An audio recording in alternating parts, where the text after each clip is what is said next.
এটা মাজার না, এটা ভণ্ডামি। এটা কি জনগণ, এটা কি? এটা প্রশ্রয় দেব না, দেই নেই, দেব না।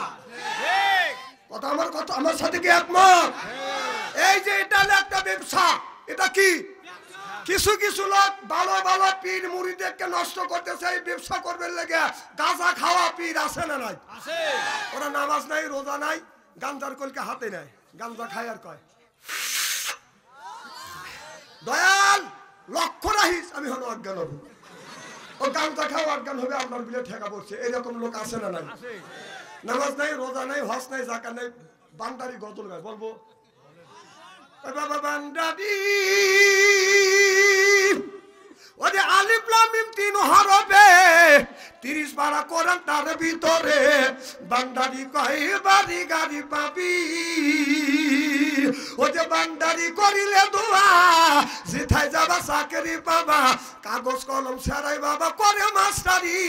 আমার দয়াল বান্দারি বাচ্চু আনসারি কই অল্প দিনে তোর কপালে গুড়ি রে, তোর কপালে গুড়ি।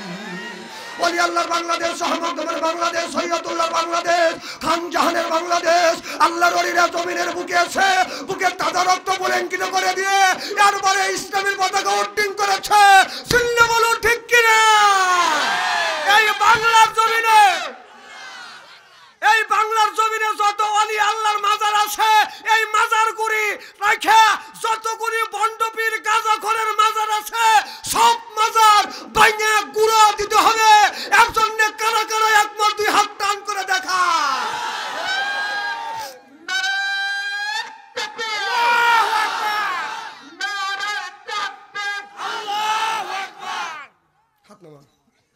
আমি দেখছি আপনাদের পাওয়ার নাকি। আহা, এই গাঁজা ঘট, বিড়ি ঘট নামাজ পড়বে না, ওদের মাজার হবে? কি করে ওদের মাজার হবে? ওদের মাজার করব না। ওদের মাজার যদি হয় গুরুয়ে দেব, এটা ইমানদারের নৈতিক লক্ষণ। আর ওদের কারণে ভালো ভালো ওলি আল্লাহ আউলিরা বাংলাদেশে আছে, তাদের মাজারকে অপমান করা হচ্ছে, অপমান করছে এই সমস্ত গাঁজাখোর বন্ডরা।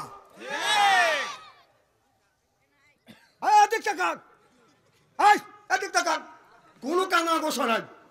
আজকে ওয়াজ হবে, তাফসীর হবে, কালকে স্টলে ডলে। আমি তোমার চিনি না, স্টলে যা আজকে ওয়াজ হবে নি, স্টলে যা কালকে বাম হাত দিয়ে চা খাবে, ডান হাত দিয়ে সিগারেট টান দিয়ে কবে। কত হুজুর দেখলাম রে, ডুব দিলে আর উঠলো না। কয়টা হুজুর জন্মাইছে আর কয়টা দেখছে? আয় বেটা এখানে হুজুর কারা দুমদম করো স্টলে বসে সব ফতোয়া দেয়, বুখারী শরীফের ফতোয়া দেয় আপনার শাস্তালে বসে। কথা কন, মানে বুখারী শরীফ পাথালি ভাবে লেখা থাকে না নিচ দিয়ে লম্বা বলে লেখা থাকে সেটা কিন্তু জানে না। ও বুখারী শরীফের বুলি আউড়ায়, ও মানে বুখারী শরীফের তর্জমা করে শাস্তালে বসে বিড়ি টানে আর কথা কন। স্টেজে তুলে দিতে মুইতে ভালো লাগে না, রাগ করতেছেন মনে হয় ভাই। এই সমস্ত বন্ধ করে আপনার কবর রাখা যাবে না, এটা ব্যবসা করবে। এই যে সোশ্যাল মিডিয়ায় ভাইরাল হয়েছে, বাপু পীর ছিল, দুই ছেলে চিন্তা করতেছে আমি তো কামাই করে করে খাচ্ছি, আমার ছেলেরাও জানে কামাই করে খায়, দুই ছেলে খেলাপথ দিছি। কথা কয় না, দিছে না? দুই ছেলে খেলাপথ দিতে শালা এত চালাকের চালা, একটা পয়সা দাঁড়িয়ে দেবে দিবে না। দেওয়ান বাগি নাকি বাগি, ওটা কি দেওয়ান বাগি? যে বাগি হোক, যে বাগি হোক, ওখানে ড্যান্স দিচ্ছে, লেখা আছে কবরে সেজদা দেওয়া যাবে না, কিন্তু তাদের সামনে সেজদা না দিলে তাদেরকে নিউজ হয়ে গেছে, খবরে নিউজ হয়ে গেছে, সেজদা না দিলে ওখানে থাকতে দেয় না। মানুষও পাগল হয়ে গেছে। কে রে? পায়খানা শরীফ রহমাতুল্লাহ আলাইহি। আমার কথা কি বুঝতেছেন নাকি?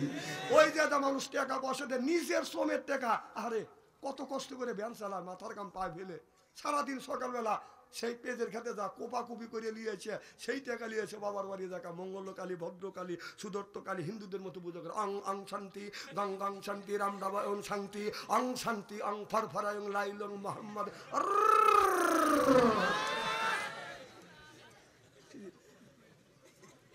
আল্লাহ রে, কবরে এরকম করে মানুষ পুজো করে। এটা হলো এক নম্বর বন্ধ। এগুলো কোরআনেও নাই, হাদিসেও নাই। আমরা পীর মুরিদকে ভালোবাসি,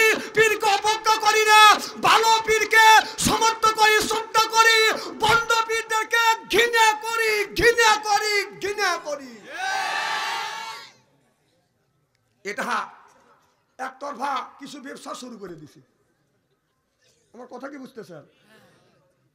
সেই বাইরের টাকা বাইরে দেবে দিবে না, মানুষ পাগল হয়, নিজের পরিশ্রম করা টাকা দিয়ে আসতেছে, নিজের বউ নিয়ে উপর করে চেষ্টা দেওয়া হইতেছে।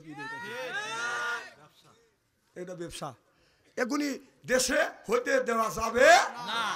নতুন করে কিন্তু আমদানি হচ্ছে, আমি অনেক জায়গা খবর নিচ্ছি, অনেক জায়গা নতুন করে খবর মানে মাজার করবার জন্য আপনার প্রক্রিয়া চলতেছে। আপনারা সাবধান এদিক থেকে, ওই সমস্ত মাজার মানি না, মানবো না, জনগণ ঠিক কিনে। মুসলমান ভাইরা খুব খারাপ লাগতেছে নাকি? আল্লাহর হাবিবের বিয়াম্মাতেরা ভালো করে লক্ষ্য করে শুনুন, মানুষ যখন মারা যাবে কবরের মধ্যে বাজার কয়টা প্রশ্ন করবে? 3টে প্রশ্ন করবে। 1 নম্বর মান রব্বুকা ওয়া মা দিনুকা ওয়া মা নাবিয়ুকা, বলো তোমার রবকে, তোমার ধর্মকে। যখন আপনি সঠিক উত্তর দিবেন ফেরেশতারা বলবে কোথায় পাইছো? এইটা পাইছো কোরআনের মধ্যে। সুবহানাল্লাহ বললেন না? বাজান সহিভাবে যদি উত্তর দিতে পারেন কবর হবে জান্নাতের টুকরো, উত্তর যদি না দিতে পারেন কবর হবে বাজান জাহান্নামের টুকরো। আপনারা বলুন নামাজের দরকার আছে না বাজান? না।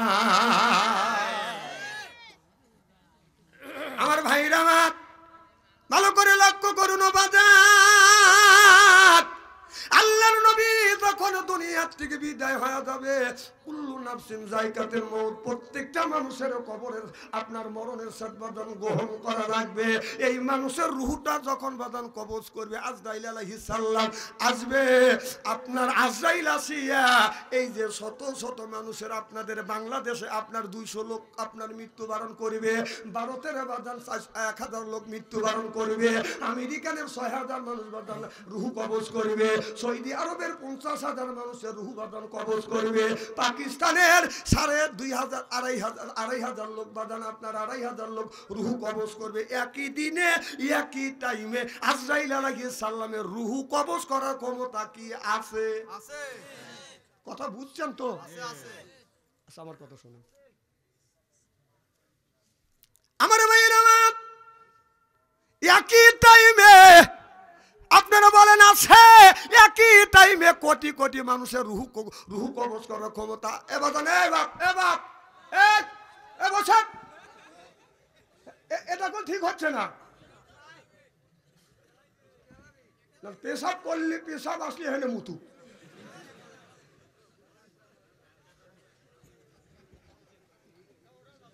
না তাও ওঠা যাবে না, কারণ ইজা কুরিয়াল কোরআনু ফাসতামিউ লাহু ওয়া আনসিতু লাআল্লাকুম তুরহামুন। সুবহানাল্লাহ। আচ্ছা জীবনে অনেক ওয়াজ শুনছেন না? কোনোদিন কি দেখছেন যে কোনো বক্তা স্টেজে এসে বলছে যে আপনারা বসেন আমি তো পেশাবের কাজ সারিয়েছি? বলছে না? না, মানুষের কর বেকার হইতেই পারে। যদি কয় যে বসে থাকেন আমার টয়লেটে সাফ দিচ্ছে, টয়লেট করে এসে, আপনারা কি উত্তর দিবেন? বলবে পরের বাড়ি খাও, পায়জামার গেরো ঢিল করে খাও, দিচ্ছে করে খাও না। তাহলে আপনারা সুযোগ পালি তো আমার ঠিক মধ্যে গাও মারেন, তাহলে আমি আজকে গাও মারবো না? হ্যাঁ, আমি তো প্রত্যেক দিন আসি না, আজকে আইসে সময় পেলাম না, ও কাজ আগে তো সারিয়ে আসো নাই।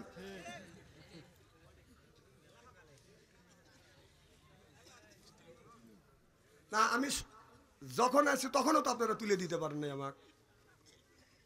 আমার ভাইয়ের আমার কি যেন বলতেছিলাম, আজরাইল আলাইহিস সালাম ভালো করে শুনেন, একই টাইমে সব মানুষের রূহ বাদান কবজ করে। আজরাইল আলাইহিস সালাম একা একা করে না, কারণ একটা আজরাইলের সাথে একজন আজরাইলের সাথে রূহ কবজ করবার জন্য 70,000 ফেরেশতা থাকে, আরো 70,000 ফেরেশতার একটার সাথে আরো 70,000 ফেরেশতা বাদান সহযোগিতা করে, আরো 70,000 ফেরেশতার সাথে একটা করে ফেরেশতার সাথে 70,000 বাদান ফেরেশতা আপনার রূহ সহযোগিতা করে। সুবহানাল্লাহ বললেন না? তবে একই টাইমে 1 লক্ষ মানুষের রূহ যদি বাদান কবজ করে, সর্বশেষ যেই মানুষের রূহটা কবজ করে ওইটা আজরাইল আলাইহিস সালাম করে, আর সমস্ত মানুষের রূহ কবজ করে তার সহপাঠী আজরাইলের সহপাঠী ফেরেশতা। সূরা 21 পারার মধ্যে বাদান লেখা রয়েছে, চিল্লাকান আল্লাহু আকবার। তাহলে আজরাইল আলাইহিস সালাম একা রূহ কবজ করে না, তার সহপাঠী ফেরেশতা আছে।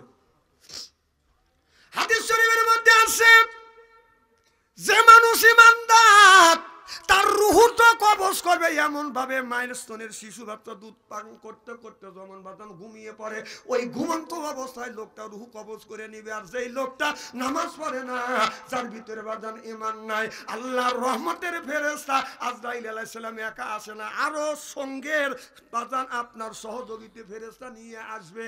আসিয়া সর্বপ্রথম আপনার কলিজার উপরে বাদান হাত দিবে, হাত দিয়ে আপনার শরীরের যে তার আছে, তার যেই জায়গা আছে এক জায়গা হাত দিয়ে এই রকম করে বাদান যখন টান দিবে, সব জংশন বাদান ছিঁড়ে ফেলবে। হাত হবে সয়া যাবে, লোক নড়াইতে পারবে না, আঙ্গুল নড়াইতে পারবে না, চোখ নড়াইতে পারবে না। কথা কয় না রে, জংশন ছিঁড়বে। আপনারা শালুক তোলা বোঝেন না? হ্যাঁ, এই বাচ্চারা তোমরা কি শালুক তোলা বোঝো না? ওরা শালুক তোলা বোঝে না। আমরা ছোটবেলায় শালুক তুলছি, এক ডুবে দেখে আসছি, আর এক ডুবে যাইয়া শালুকের মধ্যে বাঁধন এরকম করে 5টা আঙুল টান দিয়ে ঢুকা দিয়ে পার সাথে বর করিয়ে যখন টান দিছি, পটপট পটপট করছি। কি মুরুবি ঠিক মানুষের রুহটা যখন কবজ করবে, টান দিবে, পটপট করে ছিঁড়ে যাবে, কেউ শুনবে না। হাতের জংশন, চোখের জংশন, মাথার জংশন বাদান আপনার মাথা এই রকম আছে, এই রকম করতে পারবে না। এই রকম সময় জংশন ছিঁড়ছে নাই, আর কথা নেই। ঘুম আসবে, ওর 12টা বাজা ছেড়ে দিতে, ঘুম আসবে। আপনার হাতের রক যদি টান দিয়ে ছেড়ে যায়, আপনি কি করবেন? ব্যথা পাওয়ার পরে এরকম করে থাকবেন। কথা কয় না, একবারে শেষ, জংশন শেষ। আপনার ফেরেশতারা পলো দিয়ে যেমন মাছ চাবায়, কথা কি বুঝতেছেন? পলো কি বোঝেন? পলো দিয়ে যেমন মাছ চাবায়, এবার রুহু খোঁজা শুরু করবে, পাট থেকে শুরু করবে। মনে হয় আপনার সাপোর্ট নিয়ে যেমন গোস্তর বাদান এরকম করে বাদান খাইটের উপর থেকে যখন শুরু হয়, ঠিক আপনার এই রুহুটা বাদান দৌড়দৌড়ি করতে থাকে। আপনার শরীরের অঙ্গ প্রত্যঙ্গ যেখান সেখান থেকে কিছু ফেরেশতা এখান থেকে শুরু করবে সুরতে সুরতে রুহু ধরাবার জন্য, কেউ আবার এই হাতের থেকে শুরু করবে রুহু ধরার জন্য, কেউ পাট থেকে শুরু করবে, কে এই মুখ থেকে শুরু করতে করতে কুতো মাতে মাতে যেই জায়গা রুহু পাবে টান দিয়ে নিয়ে বাদান চলে যাবে। আরো সের দিকে যখন নিয়ে যাবে, যদি রুহুটা লোকটা যদি ইমানদার হয়, এই লোকটা রুহুটা যখন নিয়ে যাবে বাদান, তার ওই রুহু দিয়ে আতরের মতন বাদান সুগেরান বের হবে। আল্লাহর রহমতে ফেরেশতা ধনী পারতে পারতে রুহুটা আপনার যেই জায়গা রাখে সেই জায়গা ধনী পারতে পারতে সম্মানের সাথে নিয়ে যাবে। চিল্লা কর মারহাবা। আর বেনামাজি যার ঈমান নাই, তার রুহটা যখন কবজ করে নিয়ে যাবে, গন্ধ বাদান বের হবে। এমন গন্ধ, যদি বাইসারে সেন বাড়ায় না গন্ধ বের হয়। কথা কয় না, গন্ধ জোরো কন, গন্ধ বের হয়। ঠিক বেনামাজের রুহুটা যখন বাদান টানিয়ে নিয়ে যাবে, নিয়ে যখন রওনা দিবে বাদান গন্ধ বের হবে। ফেরেশতারা বলবে, এত গন্ধ কে? কয় একটা বেনামাজের রুহু বাদান নিয়ে যাচ্ছে। বেনামাজের রুহু যেই জায়গা বাদান আযাব দেওয়া হয়, ওই জায়গা বাদান ওই রুহু রাখতে হয়।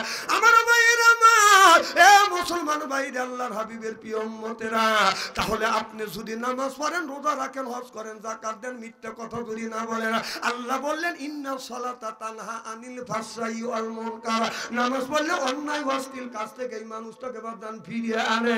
আপনার ছেলের বয়স 20 বছর, 20 বছরের মধ্যে আপনার 1 বছর হয়ে গেছে, 1 বছরের মধ্যে এক ওয়াক্ত ফজর নামাজ পড়ে না। আপনার ছেলে ফজর নামাজ পড়ে না, আপনি বাবা কোনো কথাই বললেন না, বাবা কেন তুমি নামাজ পড়লে না? ছেলের পড়া যদি কম হয়, বাবা গালি পারে, তুমি পড়াশোনা করো না কেন? রেজাল্ট যদি খারাপ হয়, মা বাবা গালাগালি করে, বাড়ির থেকে বের করে দেয়, এমনকি খাবার বন্ধ করে দেয়, এমনকি ছেলেকে বাদান প্রহার করে। আপনার ছেলের বয়স 20 বছর, 1 বছর ধরে ফজরের নামাজ পড়ে না।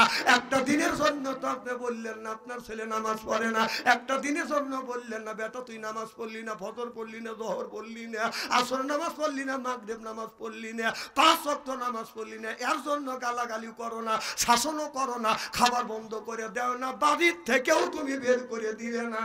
জোর কোন ঠিক কিনা? এ যুবক, 10 মাস সেই মায়ের পেটে ছিলে, এ ভাই এটা কোন গোরস্থান?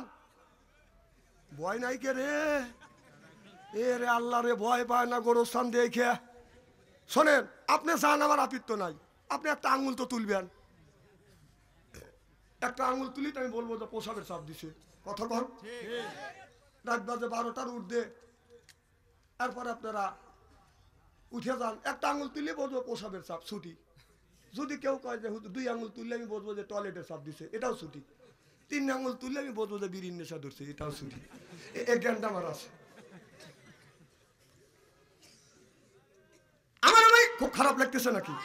মারহাবা কর। আমার ভাইয়ের আমার, আপনার ছেলের 20 বছর বয়স, ছেলে 5 ওয়াক্ত নামাজ পড়ে না, এর জন্য তুমি কোনোদিন শাসন করলে না, বাদ বন্ধ করে দিলে না, বাড়ির থেকে তাড়াইয়াও দিলে না।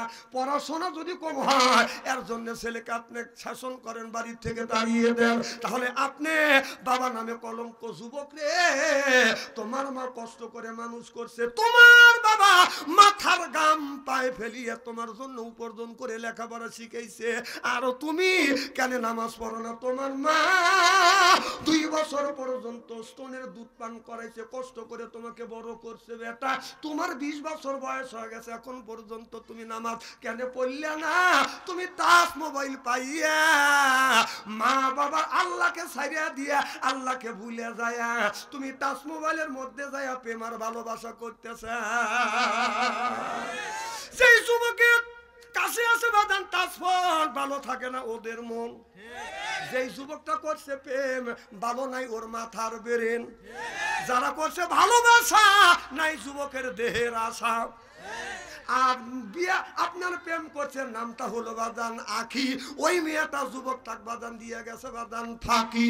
এই জন্য যুবকটা রাগ করে খায় বাদান গাঁজা, আল্লাহ দিবে বাদান সাজা। এরপরে খায় বাদান আপনার মদ, হারাবে বাদান জান্নাতের পথ। যারা খাবে সিগারেট, তাদের নাই বাদান মুখের বেরেক, আর যারা খায় বিড়ি, তাদের মানে দরিবে কিরি। বিড়ি যারা খায়, তাদের হাত দিয়ে গন্ধ, মুখ দিয়ে গন্ধ, দাড়ি দিয়ে গন্ধ, জামা দিয়ে গন্ধ, টুপি দিয়ে গন্ধ, চাদর দিয়ে গন্ধ, লেপ দিয়ে গন্ধ, বালিশ দিয়ে গন্ধ। আমার হয় সুন্দর ওর বউ থাকে কেমনে রে আল্লাহ রে, জোরকম ঠিক কিনে।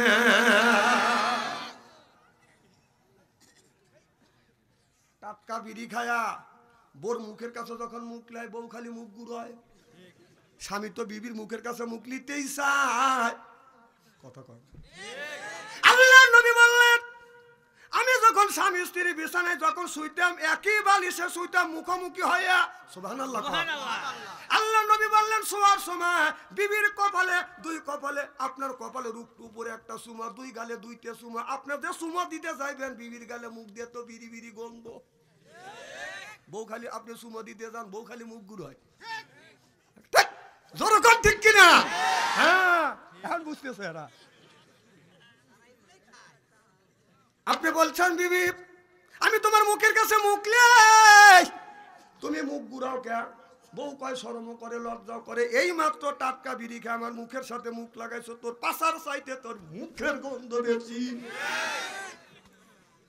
হ্যাঁ, চিন্তা করতেছে যারা বিড়ি খায়, তারা চিন্তা করতেছে বাচ্চু আনসারি বিড়ির বিপক্ষে ফতুয়া দিবে। নে বাপ, আমি কেন বিড়ির বিপক্ষে ফতুয়া দিবে? কেউ যদি বলে বিড়ি খাওয়া হারাম, আমি বলবো জায়েজ তো জায়েজই, 200 কোটিবার জায়েজ।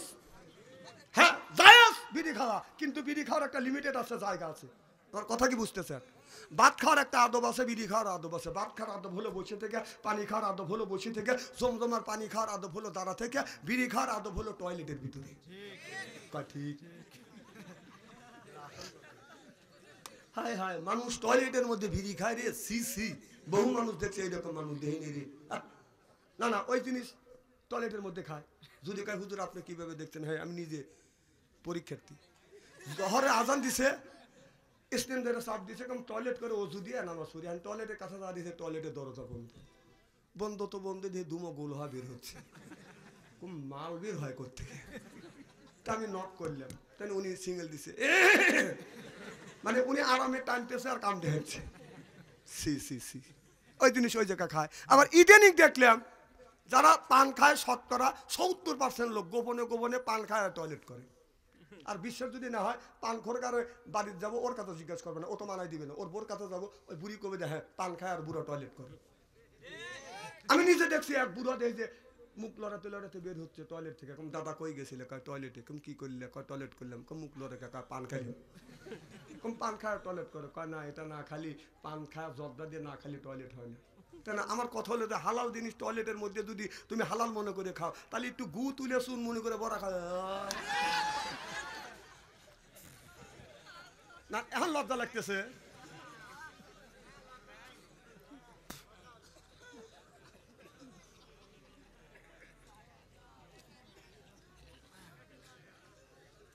কি খারাপ লাগতেছে নাকি?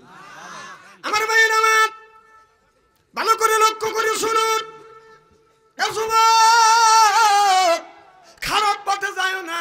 তোমার মা বাবার কাছে তুমি ফোন চাইছো, মা বাবা তোমাকে ফোন দিছে, আর এই ফোনটা পাইয়া ফোনটা তুমি খারাপ পথে কেন ব্যবহার করিলে?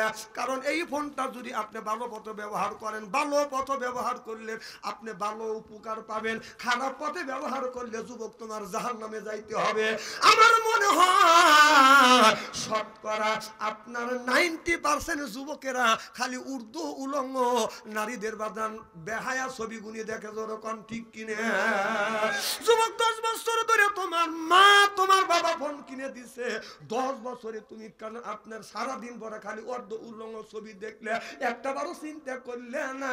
যুবক, এটা হলো আল্লাহর জমিন, আল্লাহর আকাশের নিচে বসিয়া খাবারের সময় তুমি অর্ধ উলঙ্গ ছবি দেখো, এরকম করে আল্লাহর নিয়ামত ঢুকাও। তুমি যে উলঙ্গ গুনি ছবি দেখো আর যে ঢুকাও, কারটা ঢুকাইতেছে? না না, কারটা ঢুকাও, হিসাব করে ঢুকাও না। খারাপটা দেখো আর আল্লাহ নিয়ামত খাও। এই নিয়ামতের হিসাব দিতে হবে কার কাছে? জনগণ কার কাছে দিতে হবে? সুম্মালাতুস আলুন্না ইয়াউমা ইযিন আনিন নাইন। আল্লাহর যতগুলি নাজ নিয়ামত খাইছো সব হিসাব কার কাছে দিতে হবে? তে আল্লাহর নাজ নিয়ামত খাও, আল্লাহর আকাশের নিচে আল্লাহর জমিনের উঠে বসে উপরে বসিয়া তুমি আল্লাহর যে নাজ নিয়ামত গুলি খাও, কটকট করে খাচ্ছাও, আর কার ছবিগুলি দেখতেছাও? উদ্যোগ উলঙ্গ ও নর্তকীদের চরিত্রহীন নারীদের ছবিগুলি তুমি দেখতেছাও। হ্যাঁ, এতদিন পরে দেখতেছ, একটা বারো তোর উপরে কিনে আসো না। আর তুমি বাবা ছেলে সেই রাত 9টার সময় ঢোকে, রাত 3:30 পর্যন্ত ছেলে ওয়েটিং এ রয়েছে, তুমি বাবা শুনতে চাও তোমার ছেলে ছোট ছোট করে কথা কইতেছে, তুমি আর তোমার বউ এই বুড়ো বুড়ি আরামে ঘুম পাড়তে চাও। তুই চিন্তা করলি না ছেলে তো বিয়ে করা দেয় নাই, ছোট বড় কথা হয় করতে গিয়ে? হ্যাঁ, আমার 4টে ছেলের হাতে 4টে মোবাইল দিয়ে ছেলে কি কাম করতেছে সেদিকে খেয়াল নাই। মসজিদের আগের কাতারে যায় নামাজ পড়ে দোয়া করে রব্বানা আল্লাহ কয় যে তোর ছেলের ইমু বন্ধ করে তুই প্যাক প্যাক করে ব্যবহার কত স্ত্রী করিয়ে থুয়ে যাবো। লক্ষ্মীপুর গ্রামে আসবো জালসা করার জন্য, না হয় না আসবো। এক লক্ষ্মীপুর গ্রামে জালসা না করলে বাচ্চা অন্তরে কি হবে?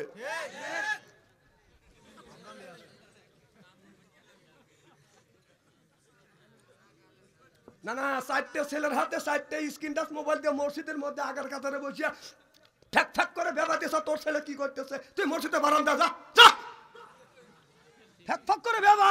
4টে ছেলের হাতে 4টে মোবাইল দিয়ে তোর ছেলে কি করতেছে তুই জানিস না? কি খারাপ লাগতেছে নাকি? আহা, উচিত কথা বললি তো। আমাকে বাদশা আন্তরিক আর জীবনে আনবো না, না আনলে আমার জালসার অভাব নাই। আপনাদের সুজন কারুবারু করে নিয়ে এসে এই যুবক মানুষেরা, একটা বুড়ো মুরব্বীও যায় নাই কে? এই বুড়োরা তো মনে হয় এই মুরব্বী যখন যায় নাই তাহলে বুঝতে হবে এই বুড়োরা এর পক্ষে না। পক্ষে তাহলে বুড়োরা যাইতো। একটা বুড়ো আমার সাথে কথা কয় নাই, বুড়োরা পক্ষে আমি মানা দেবো। একটা মুরব্বী কথা বলা লাগে না, হুজুর সাল পাল গেছে হ্যাঁ কিভাবে কি কইছে আপনার দাবা তুললে আপনি আসেন, হাদি সাহেবে তো কয় নাই। হ্যাঁ চিন্তা করতে যে ব্যাপক বুড়ো এক পক্ষে, মানে ব্যাপক যুবকরা এক পক্ষে, বুড়ো কয়েকজন চিন্তা করে যদি না যায় তাহলে তো চাংরাকার যুবকরা তা বেঁচে থাকতে পারবেন না। বুড়োরা বাধ্যতামূলক এখানে আইছে যে এত ভালো কাজ সব বুড়োরা চায় না। কথা কর।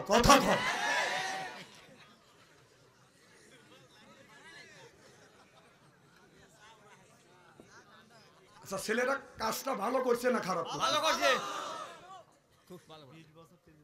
এখন তো কবে ভালোই করছে, বিপক্ষ তো ঠিকই ছিল সব। না না, হাজি সাহেব পক্ষে ছিল, আর কিছু বুড়ো আছে। না চল, আলহামদুলিল্লাহ, আলহামদুলিল্লাহ।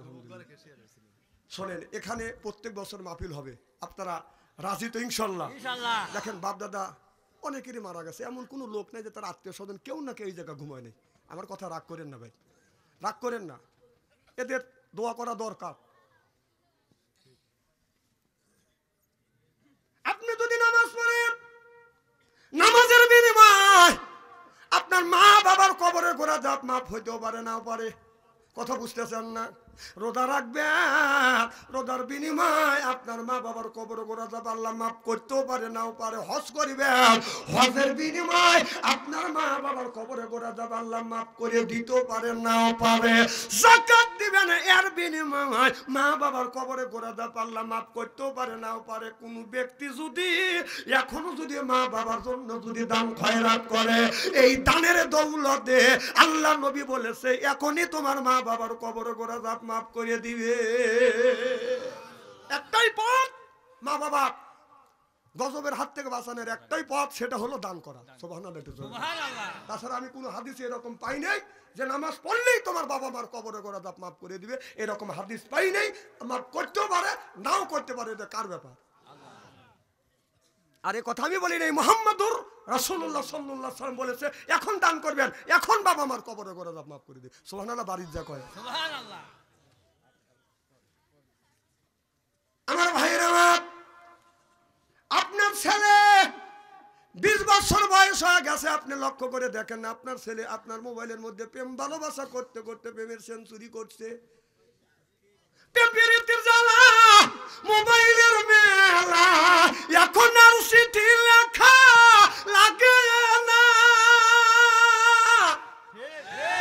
ছেলে সারা রাত জাগিয়ে ফোনে কথা বলিয়া লেখা পাড়াইয়া ছেলের ভালো লাগে না। মোবাইল ফোন আসিল কি দোলা লাগিল, ফজরের ঘুম তো পড়লার ভাঙলো না। পেটে বাজাই থাক পরনে নাই থাক, মোবাইল ছাড়া আমি আর চলে না।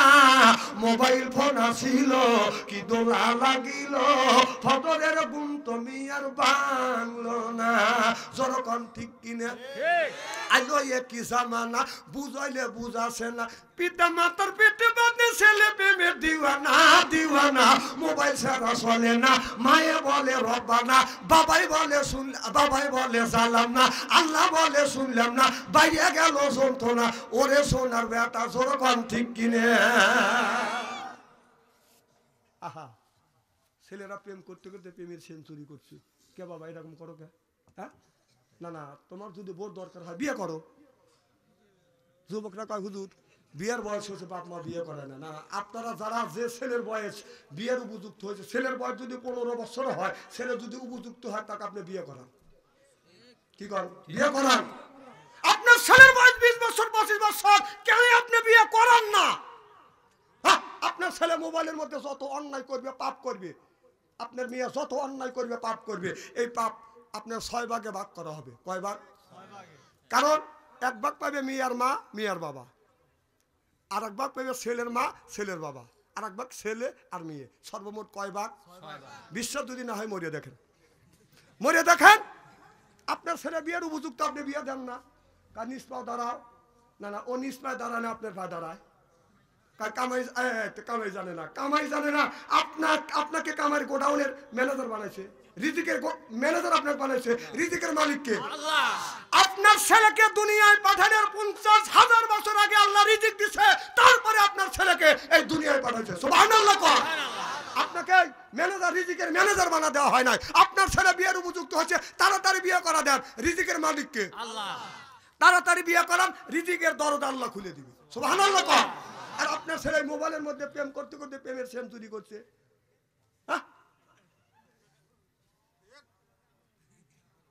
প্রেম করছে 8টা, বিয়ে করছে বাসর ঘরে ওডে দিয়ে 9টা।